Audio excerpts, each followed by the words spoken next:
And I'm glad I went to the door to say hi and said, today's my last day. Now, I'm one of these guys who always has great ideas, just half an hour too late, you know what I mean? So I was running around the house trying to find some money to give him, couldn't find anything in the place. We have no money, we're just like the king and the queen. We have no money in and out, we just live with everything. So couldn't find anything to give him.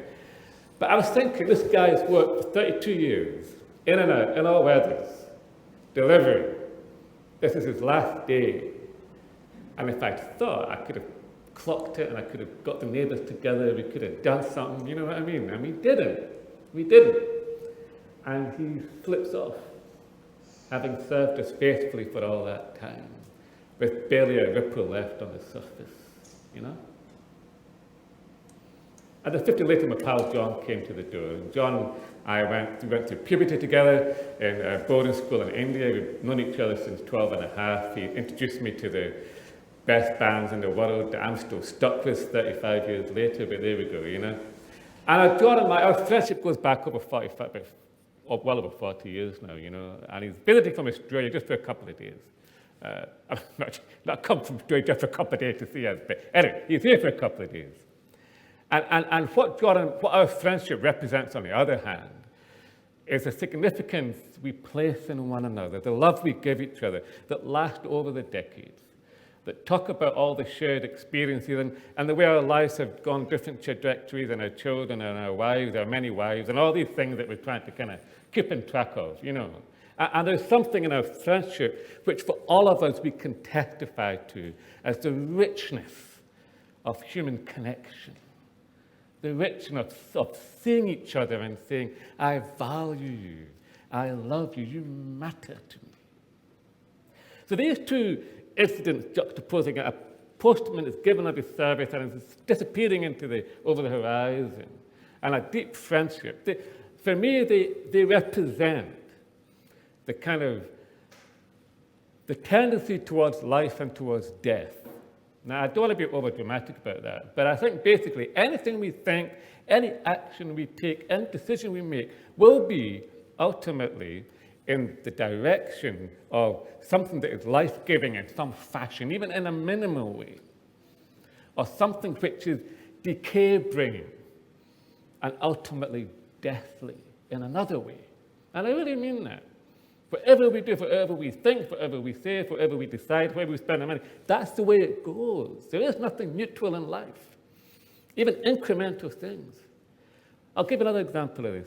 This morning I was just reading about 3 Quakers in the mid-1930s who felt convicted, as only Quakers can in those days, to go and speak to Hitler in Germany. So you really can't make this stuff up. So these guys go to Germany. And nobody says Hitler, they say Hitler is never going to meet you. But they meet a Jewish guy on the boat over to Southampton. And the Jewish guy hears their story, and he says to them, offer him money. Offer him money. So to cut a very long story short, they eventually meet Hitler in Berchtesgaden. On a plane, they take him up there. Hermann Göring sets it up. They meet Hitler. And they talk with him in their very Quakerish way, thee and thou, thine Hitler, and it's just very straightforward. And they offer him $1 million. And initially Hitler said, I'll give you 5,000 Jews for that. And they work it in their head and say, no way. 50,000. So Hitler settled for 40,000 Jews. This is a true story. 40,000 Jews. And they said to these 3 Quaker guys, we promise you we will get the money. Went back to the US. They raised the money with Jewish help and all this stuff. They got the $1 million together. They sent it. And Hitler had said to them, the Jews are free to go, but nobody wants them. They said, of course, people will want them. In the end, only 25,000 Jews were saved. The money was there for the rest, but nobody wanted them. Nobody wanted them.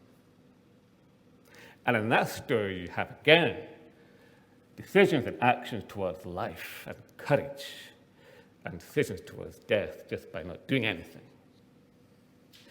In this story of Lazarus, this is the last of Jesus' quite dramatic miracles in John's Gospel. It starts with the wedding in Cana. And it's a similar one at the end here, which Jesus not asked to do anything, he's just told is a need.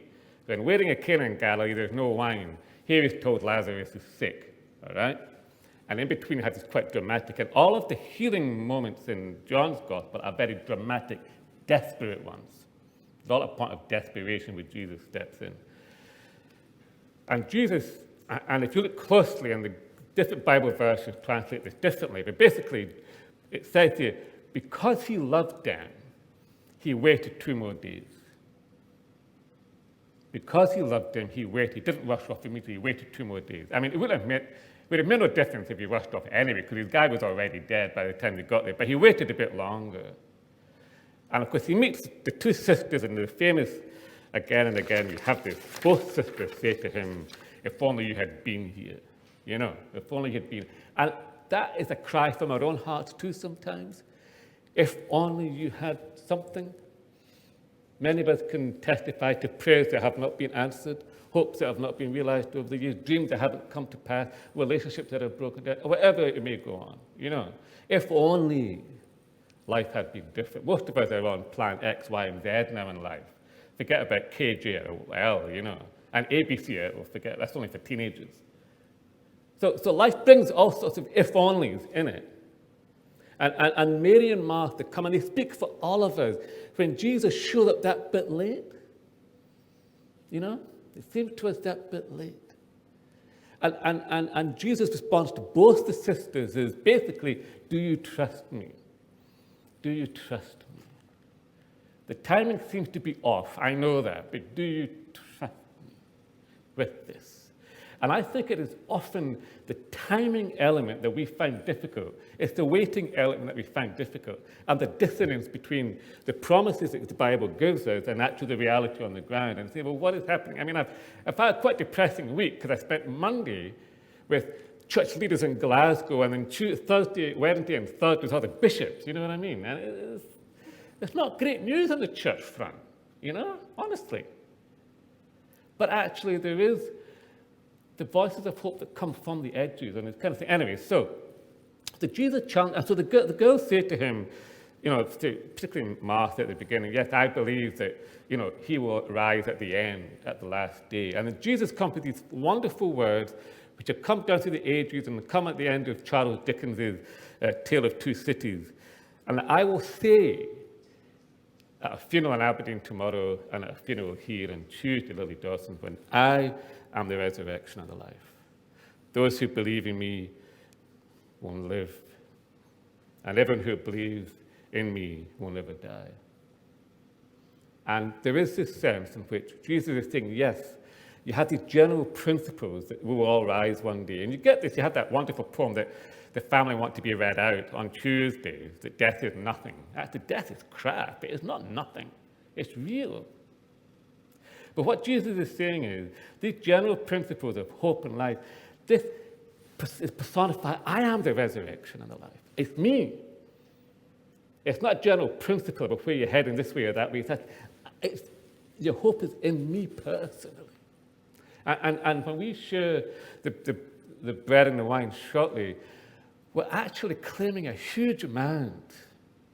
This man is more than just a good teacher. He's more than just a brave martyr. He's more than just somebody you want to emulate and follow. He's more than just a miracle worker. The Christian faith only really stands or falls if he really was the Son of God.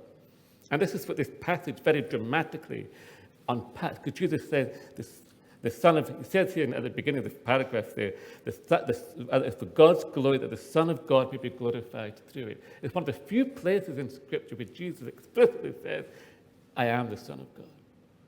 A very high claim to that. So Jesus challenges all of us, this kind of vague hope we have of an afterlife, a vague hope that things will work out. He says, that just doesn't go the distance. I am the resurrection. I am the life. And that's not just about life after death. It's about life here and now. And there is that sense in those two tendencies that we can have for all of us. And different religions handle all these things differently. But for the Christian faith, we're saying God entered into our world, and it is within him that we have hope. that set the Quakers to speak to Hitler, even though it didn't work out as it could have done, you know? And so we have then Jesus challenging them to go beyond their level of understanding. And then Jesus comes to the grave, and you have this paragraph where Jesus says, he saw them weeping, and he was greatly disturbed in spirit and deeply moved. Now, the Greek for this is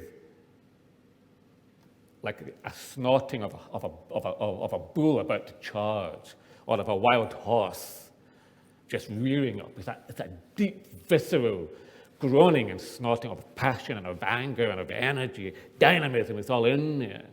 And this is what Jesus is. This is what, and it comes again later on in the following paragraph. Jesus is moved and he's angry at death. And he's angry at the decay and the way that humanity has kind of given into it. And the way that humanity has allowed death to spin it in such a way that we think this is the end. And that we allow death and the shadow of it to rob us of hope, not just of our loved ones when they die, but anything that stands for something good and to fight against darkness, and to make the difficult decisions, even within our families and our jobs towards life, but that are costly. That's what I mean. Everything we do tends to one way or the other, and the steps towards life can be costly ones. And Jesus knows that the way that people tend, I mean, in Scotland, we're off. If you want to start a conversation, what's the best way to do it? Isn't the weather awful? You know? Or even nowadays, isn't the government nuts? You know what I mean? I mean, if you start something negative, it's a great way to get the conversation going in Scotland. You know, and we as Christians need to be clear-eyed people who see the reality as it is. I mean, it sucks. NHS, Greater Glasgow, 22 million cut from its social and health and social care budget for this next year. That's the equivalent of 190 full-time jobs. I mean, our society is fraying. I've heard of a new phrase I read during the week called social poverty. It's that loosening of the connection between people. So we've got to be clear-eyed about this thing, but we are people of hope. We are people to see beyond that this is not the final word and thing, that Jesus is the resurrection. So Jesus is groaning and is angry at this. And then what are they doing next? He begins to weep. Jesus wept. And I find this incredibly moving. Around the walls, you will see I've put some bits of paper. And these come from the wonderful Stations Across evening we had last Sunday evening that Lewis and Aileen put together. So do have a look at this. We start at that end and work your way along. And one of them is about the women who weep. The women who weep, the women of Jerusalem who weep. And it challenges you to sit and to remember a time that you have cried and what that crying was like. I know the times that I've cried, when I cry, I either cry in two ways. I either cry if I'm deeply moved about something, so I cry quite easily that way. I'll cry at the altar sometimes I'm crying because I'm just overcome with something. But the other time is a cry of deep pain. And when I cry that kind of cry, it kind of comes up from my guts. It's wrenching when I sob like that. It's horrible. But there's something very cathartic about owning the pain and the fragility that's there.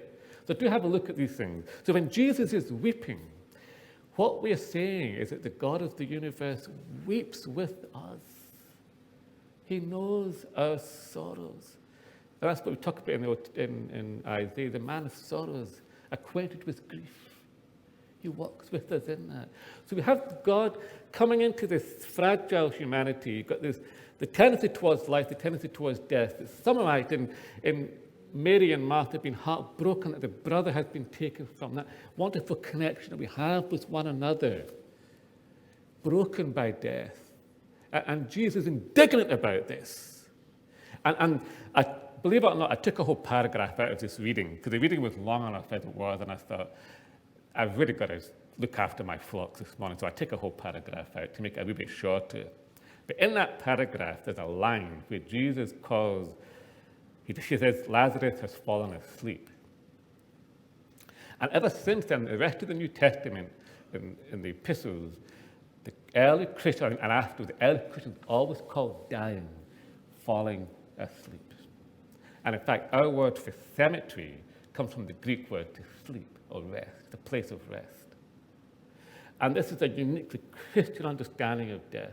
Because when we sleep, we're lost to the world.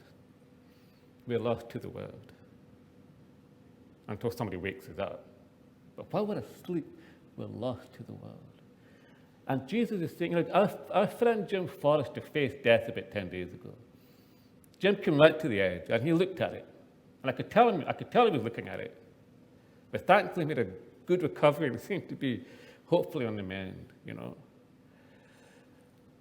But as Christians, what Jesus is saying here, we fall asleep because we are lost to the world. But as we say in wonderful words of the Compline prayer, Lord, grant us a quiet night and a perfect end. We are asleep in Jesus. When we die, we sleep in him. We are safe until his voice wakens us again.